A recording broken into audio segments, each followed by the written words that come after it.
Ce réservoir, qui était à l'époque le plus grand du monde, a été surnommé, en raison de ses dimensions impressionnantes, la mer de Rybinsk. Lors de sa construction en 1935, 150 000 personnes furent déplacées de la ville ancienne de Mologa, qui fut engloutie sous les eaux, ainsi que 663 villages lorsque le réservoir fut rempli en 1941. Cette réalisation fut un projet fort controversé, en raison des conditions de sa mise en œuvre, du nombre de victimes parmi les ouvriers prisonniers affectés aux travaux, ainsi que pour ses conséquences écologiques. Certes, le pays s'assura la voie navigable Volga-Baltique, mais en perdant des milliers d'hectares de terres fertiles, des monuments historiques et en modifiant le climat originel de la région.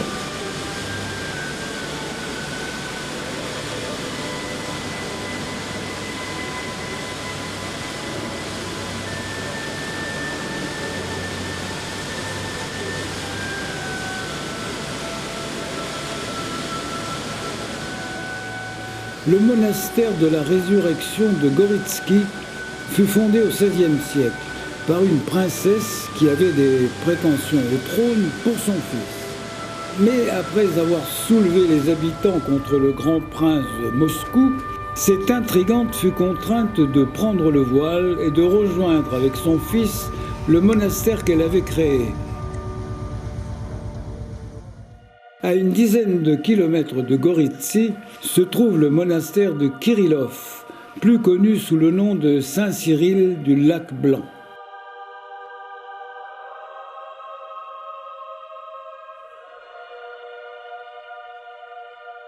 À la fin du XIVe siècle, Cyril Belozerskaya avait 60 ans quand il eut une apparition au cours de laquelle la Vierge Marie lui demanda de fonder un monastère. Il partit alors dans la région de Goritsky pour y construire le monastère qui porte toujours son nom et où il vivra jusqu'à l'âge de 90 ans.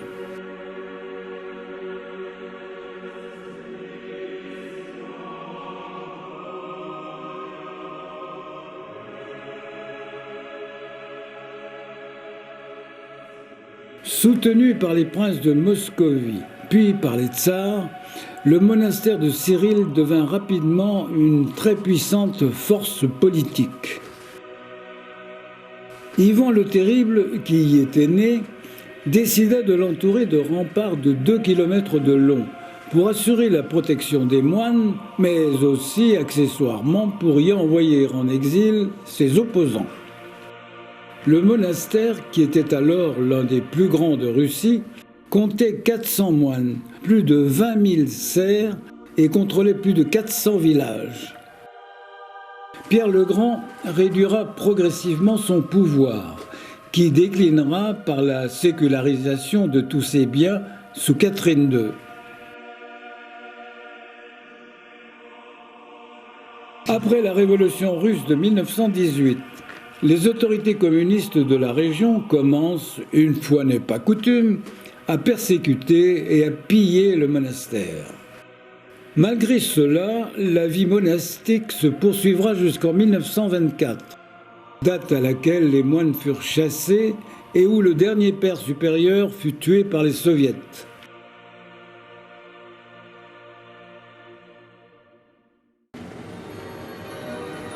En quittant Goritsy, nous entamons une longue navigation qui va nous conduire à travers le lac Blanc jusqu'à l'immense lac Onega.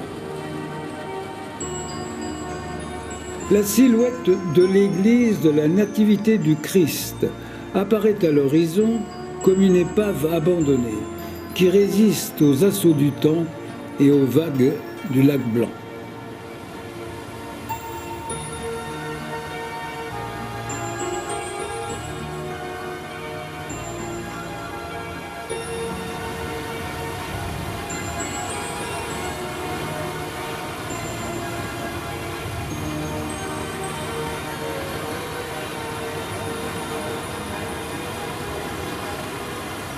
Au soleil couchant, nous naviguons entre les rives boisées de la rivière qui relie le lac Blanc à une série d'écluses pour parvenir au niveau du lac Onega.